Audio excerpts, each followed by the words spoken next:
Hey there everyone, welcome back to The Honest Entrepreneur. My name's Adam and today we're going to be talking about different ways to make your TikTok channel explode.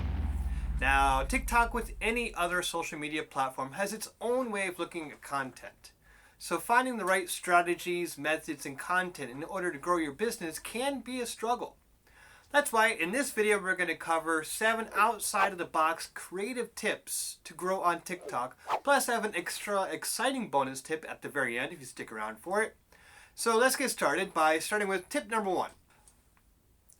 AI, when it comes to AI is kind of a, not really a sensitive subject, but it's kind of a sore subject with me because a lot of people are just, they're not willing to put in the work these days. And a lot of people are just using AI content to do all of the work for them. They create the video, they tell them like, okay, I want this video to look like this, I want these elements.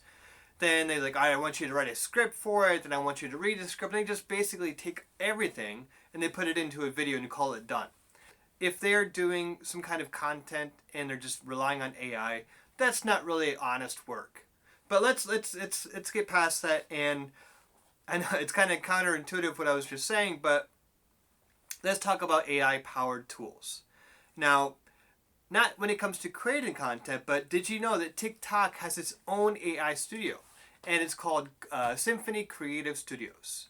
And what it can do is it can help you create stunning videos. It can generate custom avatars and even translate content for a global audience. So you can create the content and you can use like the tools to reach a bigger audience, maybe create some kind of avatars or some kind of content. And you want to kind of think about this AI, think of it as your personal assistant. Now, it's not the person that's going to be doing the work for you, but by using these tools, you can level up your production and quality and stand out from the crowd. So now, as you can see, Symphony Creative Studios can really be pretty helpful with creating your content. And as you can see as well, it's not really doing the work for you, it's just kind of elevating or amplifying what you're already made. So let's go on to the second one. And the second tip is basically, it's not really a new thing to you. Maybe, I'm sure you've heard this before, but let's just talk about TikTok is known for its challenges. But here's where the twist is. What I want you to do is I want you to focus on niches, the challenges that are trending, and align your interests with them. Now, whether it's like something like plant care hacks or fitness tricks or weird food combinations, jumping into niche trends shows off your personality and helps you connect with the right audience. Because when you do this, you don't want to just follow the trends. You want to put your own unique spin on them. Because the way you talk about something is going to be different than the way somebody else talks about. The perspective you take is going to be different from the perspective they take. So you're following trends, but you're also you're taking your little spin, your own personality, and your own perspective into it. By following trends, you don't have to dedicate your channel to them, but you want to use your niche to kind of like ride along on some trends just to get some extra traffic and build a better audience. So as you can see, those are pretty useful and pretty creative twists. All right, so let's go on to our next tip. And a lot of people talking about like partnering up with other people, like trying to get like these big channels or these other big influencers to kind of work together. But what I'm going to say here is forget the big celebrities, right? Because they're already far, far beyond what our channels currently are, or they're channels you're kind of just looking up to, and maybe they're the inspiration for you. But what we want to do is we want to focus on the micro-influencers, and that's where it's at. So these creators have smaller but super engaged audiences. And by reaching out to someone in your niche and collaborating with them, you not only get a duet, like their content, your audience, their audience, but you can also do like, you can work together and do things like a challenge, or when you make a video, maybe you saw one of their videos and it kind of inspired you. And you can do a shout out to them in your video. Say, hey, I really like this person's content. You guys should check out this video. He made a really good point about this. She has a really great channel, a really great insight to this topic. Check out her channel here. And by giving a shout out to them, you can kind of like a link to their channel as well. And people will find her channel and maybe find your channel as well. You can kind of like link together with their audience. And you could also take it a step further and to comment on their page through your channel and telling them that, you're posting about their content. So I really loved your video about this topic. I'm going to share it on my video. I'm going to give you a shout out because I really believe in what you're saying. I really can relate to it. So the next step, it's not really something new, but it's something that's very important that a lot of people just aren't doing. Create content that viewers can interact with. You can do this by posting polls, have some Q&A, or you can challenge your followers to recreate your video. Let's say your channel is doing cooking, or your channel is doing some kind of craft, or you're doing like skateboard tricks or something. You can challenge your audience to recreate what you've done. Like, oh, check out this awesome skateboard trick. Can you reproduce it? And have them and challenge them. Like, hey, I'd really like to see your content of you doing this trick. So it's just another way to like engage with your audience. And TikTok is all about engagement. It's similar to YouTube as well. YouTube is the same way. They love interactivity. They love engagement with the audience. But let's go on to the next one. And again, this is no matter what you're doing, blogging, social media, TikTok, YouTube, whatever. It's using keywords and SEO. But it's a step further than that. Because we all know of Google, right? Google's a search engine. That's the #1 search engine. YouTube is also a search engine. But did you know that TikTok recently is basically a search engine now? That's right. It's just like YouTube. It's just like Google. So when it comes to creating content or finding a topic or title or keywords for that matter, we have to use TikTok's search features to optimize your video descriptions with keywords related to your niche. So for example, if you're in the fitness, maybe you're making fitness content, you want to include the phrases like in the title or in the comments or maybe as a hashtag, beginner workout tips or home exercises during the winter. So when you use these for your titles, don't forget to use them as hashtags. And a lot of people question hashtags, but yes, they are still very powerful and they're really helpful for visibility. All right, let's go on to number 6. And this one is a little bit more difficult for some people.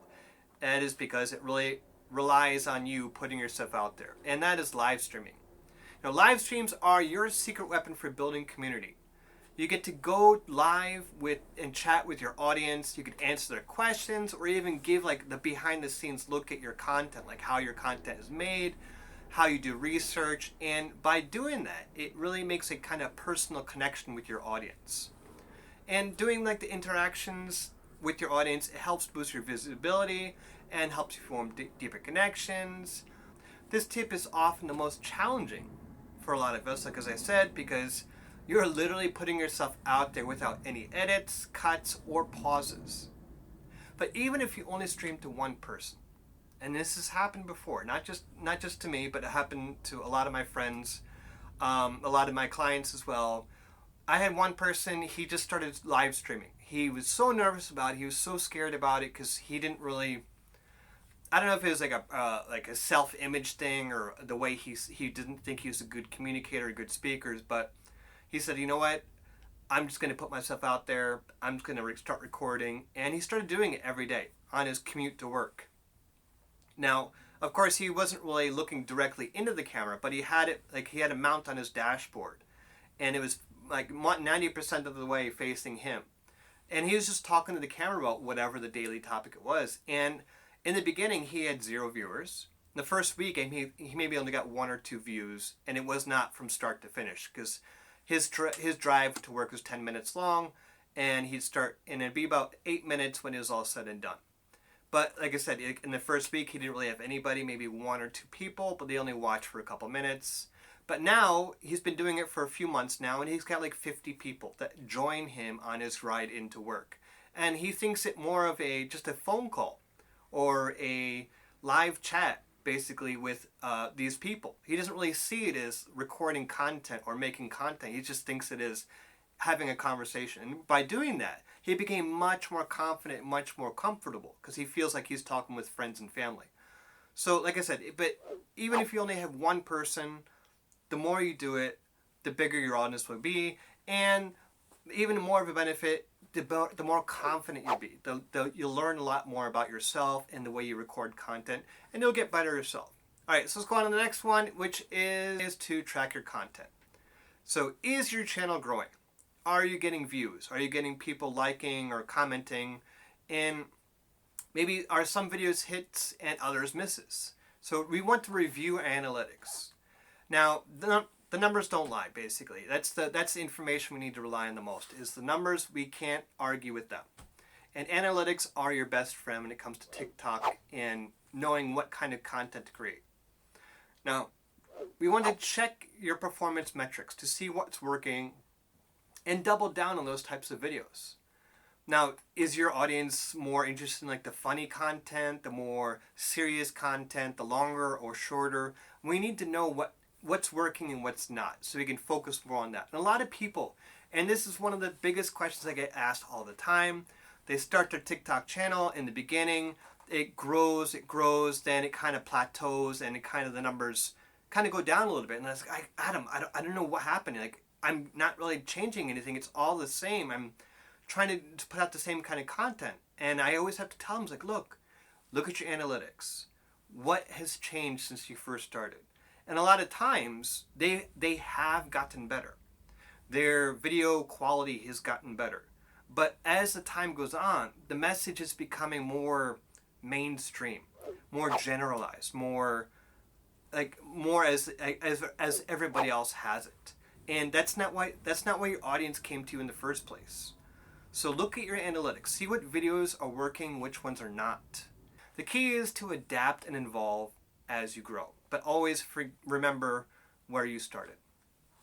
All right, so let's go on to the last tip, which is, again, it's very similar to one's other one, but this is a little bit of a twist, and is to encourage user-generated content.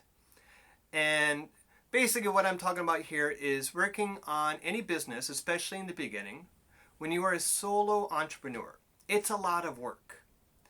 And for that reason, we want to let our followers do some of that work, carry some of that load. And we want to encourage them to create videos around your brand or your content. Now, like I said before, maybe it was like the skateboarding challenge, or you're asking somebody to craft something or cook something or make something. And you can have all of the videos that they make. And you can make it kind of like a compilation video. And you can go through it and like offer like advice, you can give some kind of critiques, and you can like praise them, like, oh look, this is an awesome example of what I'm talking about, da da da da da. So we can take that content that they created, put it together, and all you have to do really is just watch through it, maybe put some cuts here and there, and just make some comments along the way. It's just some way to like kind of shorten the process, because I don't know about for your TikTok channel or your content, mine takes a lot of effort. It takes a lot of planning, it takes a lot of setting up, and editing is still a big part of it. But by taking content from other users, it's just a way to kind of make things a little bit more mainstream.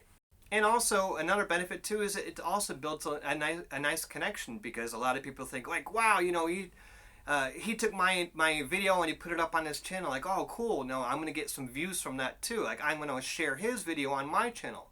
So if you take a compilation of say 5-10 different channels and you make a video from it, you better believe they're gonna take that video, that compilation you made, they're going to share it on their channel. So now you're going to be getting a free video by just cutting and pasting, but plus you're going to get exposed to 10 different audiences in this example. But you know, it's all about working together and building a team and building a community. Okay, so with that, here is our 7 tips on how to grow your TikTok, plus one powerful bonus, which I think and I hope you found useful. So actually, which tip do you think will be the most valuable for your channel? So let me know in the comments, and don't forget to like, follow, and share this video. But also stick around, because in the next video, I'm going to talk about an extremely important thing. It's how to make effective content creation. So check that out here, and I look forward to seeing you in the next one. Thanks a lot, everybody.